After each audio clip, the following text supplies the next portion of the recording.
Good morning, students. Today we will discuss example number 3. Prove that every field is an Euclidean ring. हमें prove करना है कि हर field Euclidean ring है. Last video में हमने पढ़ा था कि यूक्लिडियन रिंग क्या होती है. किसी भी इंटीग्रल डोमेन को यूक्लिडियन रिंग कब कहते हैं? जब उसके दो नॉन ज़ीरो एलिमेंट्स के लिए हमारे पास दो कंडीशन सेटिस्फाई हों. एक तो D of A is less than equals to D of A B, और सेकेंड कंडीशन थी कि अगर बी ए को डिवाइड करता है A is equals to B Q plus R की फॉर्म में, मीन्स डिवीज़न एल्गोरिथम, जहाँ पे आर पे कंडीशन थी आर की वैल्यू या तो ज़ीरो आएगी या फिर D value of r is less than D value of b. Means हमें ये चीज़ प्रूव करनी थी. अब इसके अंदर भी हम फील्ड लेके चलेंगे और फील्ड के अंदर इन दो कंडीशंस को ही प्रूव करके दिखाएंगे. Let F be a field, let us define the valuation d. अब जब भी हम Euclidean domain Euclidean ring prove करते हैं ना, तो उसके लिए सबसे पहले हमें डी वैल्यूएशन को डिफाइन करना पड़ता है. सो इस केस में डी वैल्यूएशन मैंने कंसिडर की कि D of A is zero for all non zero elements of F. F के नॉन ज़ीरो एलिमेंट्स की डी वैल्यू हमने डिफाइन कर दी, that is D of A is zero. Let A and B be two non zero elements of F.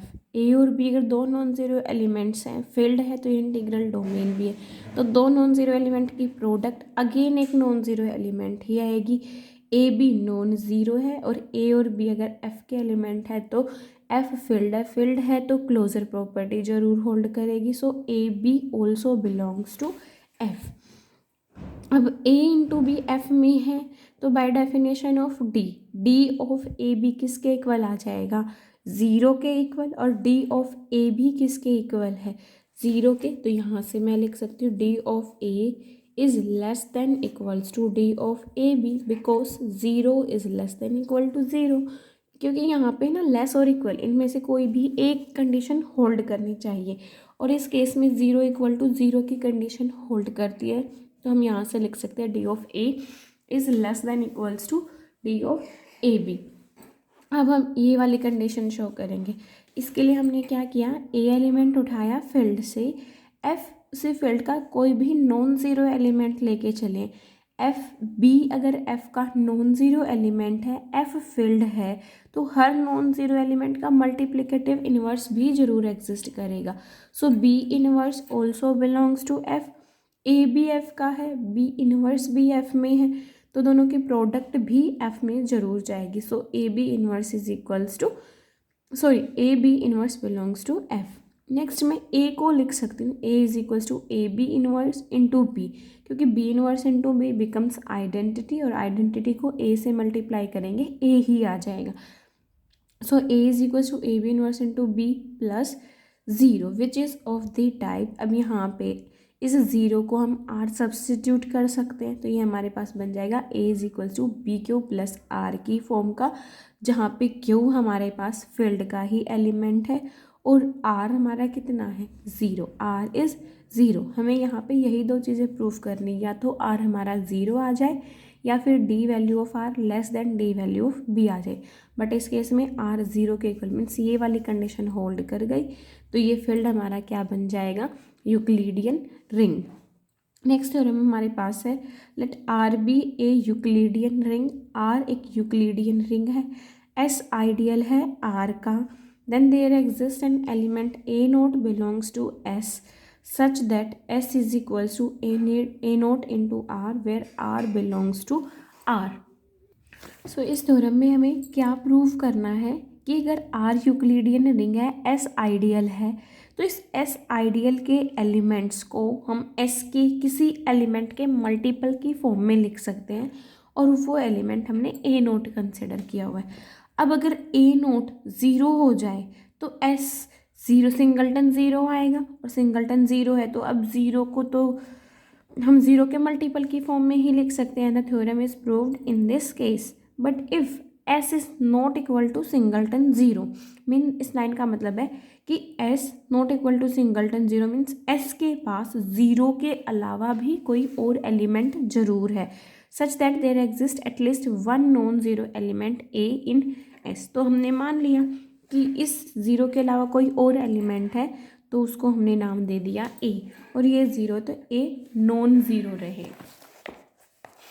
तो यहाँ से ए हमने consider किया नॉन ज़ीरो एलिमेंट, और कंसिडर किया ए नोट को एस से, और ए नोट एस का हमने ऐसा एलिमेंट कंसिडर किया है जिसकी डी वैल्यू मिनिमल है। D of a naught is minimal, मतलब सबसे कम डी वैल्यू जो है ना वो ए नोट की ही है। That is d of a naught is less than d of a for all a not equal to a naught belongs to S. Means S के अंदर हमारे पास जितने भी एलिमेंट्स हैं ना उन सब में से ए नोट ऐसा है जिसकी डी वैल्यू इस एस के बाकी सारे एलिमेंट्स से छोटी है। अब ए हम एस का आर्बिट्रेरी एलिमेंट लेके चले थे, ए एस का है और ए नोट भी एस का है, एस हमारे पास आइडियल है तो यहाँ पे, और रिंग आर हमें यूक्लिडियन रिंग गिवन है। अब ए और ए नोट एस के हैं, एस आर का आइडियल है तो ए और ए नोट रिंग आर में ज़रूर जाएंगे, और आर हमें यूक्लिडियन रिंग गिवन है। अब रिंग गिवन है तो उसके लिए हमारे पास क्यू और आर रिंग के दो एलिमेंट्स ऐसे आएंगे सच दैट कि ए को मैं लिख सकती हूँ A naught into Q plus R की फॉर्म में, जहाँ पे इस आर की वैल्यू या तो ज़ीरो के इक्वल होगी या फिर D value of are less than D value of a naught होगी। अब यूक्लिडियन रिंग थी इसीलिए हमने सेकंड कंडीशन को डायरेक्ट यूज़ कर लिया। अब देखो क्यू एलिमेंट रिंग का था, ए नोट एलिमेंट हम एस का लेके चले थे। एस आइडियल, अगर आइडियल है तो एस के एलिमेंट की रिंग के एलिमेंट के साथ प्रोडक्ट आइडियल में चली जाएगी, तो ए नोट इंटू क्यू एस में है। ए एलिमेंट हम एस का लेके चले तो a minus a naught into q भी एस में जाएगा बाय डेफिनेशन ऑफ आइडियल। अब a minus a naught into q, यहाँ से अगर इस वैल्यू को निकालना चाहें तो a minus a naught q किसके इक्वल आ जाएगा, आर के equal. That means this term is equals to r, और ये एस में जा रही थी तो आर किस में चला जाएगा, इसमें आर एस में है। और एस का हमने ए नोट ऐसे चूज़ किया था कि D value of a note S के बाकी सारे एलिमेंट्स की डी वैल्यू से छोटी होगी, which implies d value of a naught is less than D value of r. यहाँ पे तो हम कह रहे थे कि D value of are less than D value of a naught है, बट यहाँ पे हम कह रहे हैं d value of a naught is less than D value of r. ये कंडीशन हमारी केवल तभी पॉसिबल हो सकती है जब आर किसके इक्वल आ जाए, ज़ीरो के, और अगर आर ज़ीरो के इक्वल है तो यहाँ से ए किसके इक्वल आ जाएगा, ए नोट इंटू क्यू के। मीन्स ए को मैंने ए नोट के मल्टीपल की फॉर्म में लिख दिया, और ए एलिमेंट एस का आर्बिट्रेरी एलिमेंट था। दैट मीन्स कि एस के हर एलिमेंट को मैं ए नोट के मल्टीपल की फॉर्म में लिख सकती हूँ। तो ये एस ए नोट के मल्टीपल की फॉर्म से बने हुए सेट का सबसेट बनेगा। अब ए नोट एस का है, आर रिंग का है, एस आइडियल है, तो एस के एलिमेंट की रिंग के एलिमेंट के साथ multiplication by definition of ideal S में चली जाएगी, और A naught into R, A naught का हर मल्टीपल एस में जा रहा है तो ए नोट के हर मल्टीपल से जो ये सेट बनेगा ये एस में चला जाएगा। और अब इन दोनों को कंबाइन करेंगे, यहाँ से तो एस सबसेट है ए नोट आर का, और यहाँ पे ए नोट आर टाइप के एलिमेंट्स का सेट जो है वो एस का सबसेट है। दोनों को कंबाइन करेंगे तो एस किसके इक्वल आ जाएगा, A naught into R, where R belongs to are.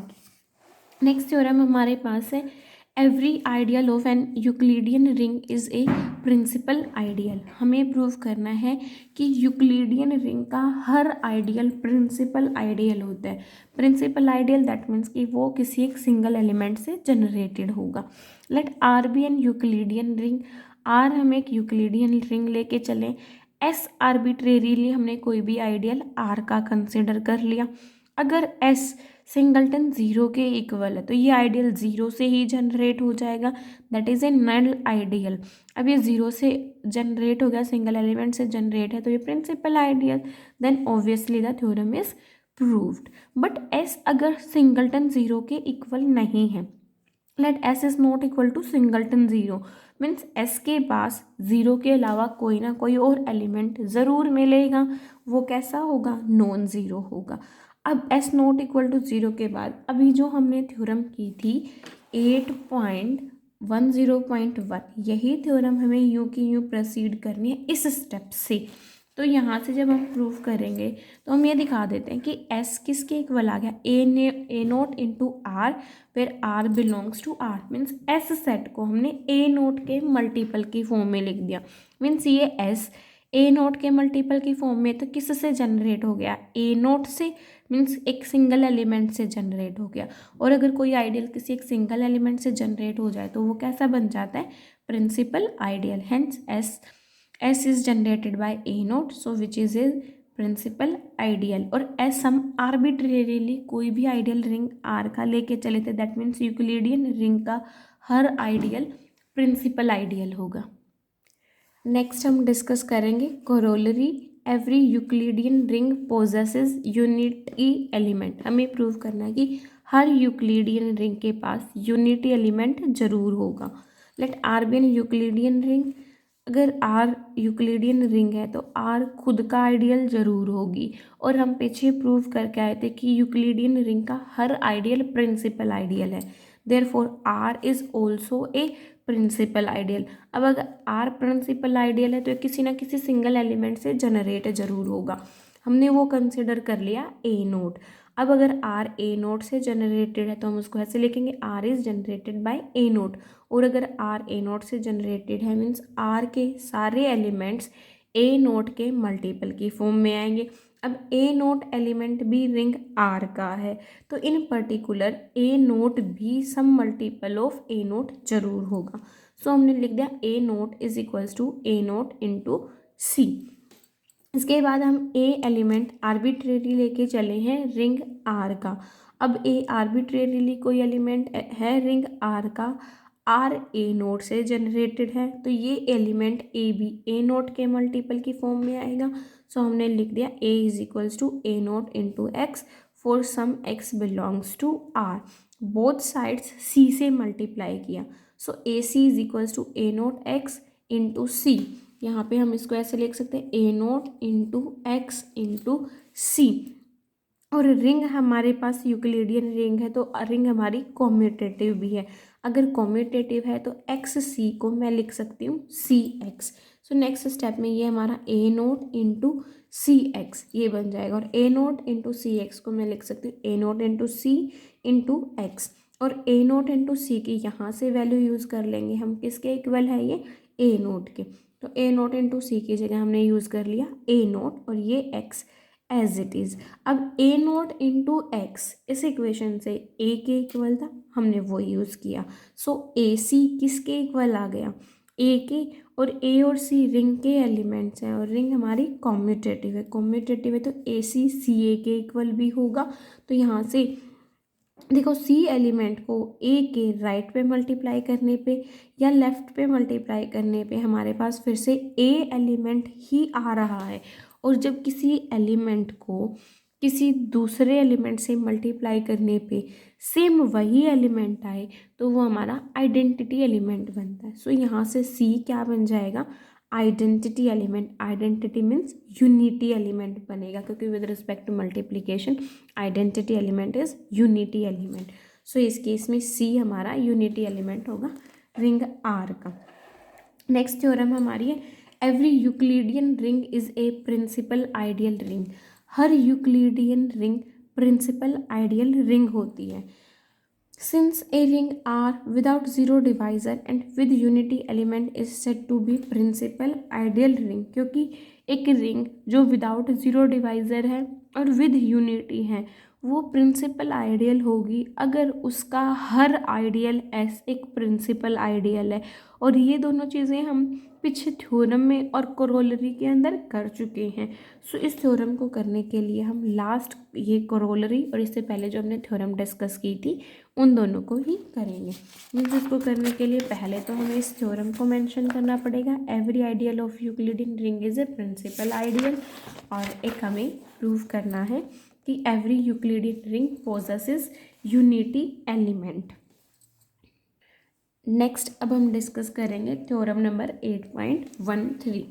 देखो इसके अंदर क्या कहता है, show that an element a in an Euclidean ring R is a unit if and only if d of a is equals to D of one. ये कहता है कि अगर हमारे पास एक यूक्लिडियन रिंग है, यूक्लिडियन रिंग के अंदर एक एलिमेंट ए अगर यूनिट है तो D value of A D value of one के इक्वल होगा, और अगर d value of A D value of one के इक्वल है तो फिर ये ए एलिमेंट यूनिट बनेगा रिंग के अंदर। सो आर हम एक यूक्लिडियन रिंग लेके चलें, सॉरी ये नहीं थी हमारी, हम डिस्कस कर रहे थे ये वाली। हमें इसके अंदर क्या करना था, यूक्लिडियन रिंग आर के अंदर एलिमेंट ए यूनिट है, तो हम ये प्रूव करेंगे। पहले हम मान के चलें let a be an element in an Euclidean ring such that a is a unit in R. हम ए को यूनिट कंसिडर करके चले हैं और हम प्रूव करके दिखाएंगे कि D value of A D value of one के इक्वल है। अब अगर ए यूनिट है आर के अंदर तो ए इनवर्स जरूर एग्जिस्ट करेगा such that A into A inverse किसके इक्वल आ जाए, वन के इक्वल। अब A into A inverse one के इक्वल है। रिंग हमें यूक्लिडियन रिंग गिवन है, ए और ए इनवर्स दोनों आर के एलिमेंट हैं, तो यहाँ से D value of A less होगी D value of A into A inverse by definition of Euclidean ring.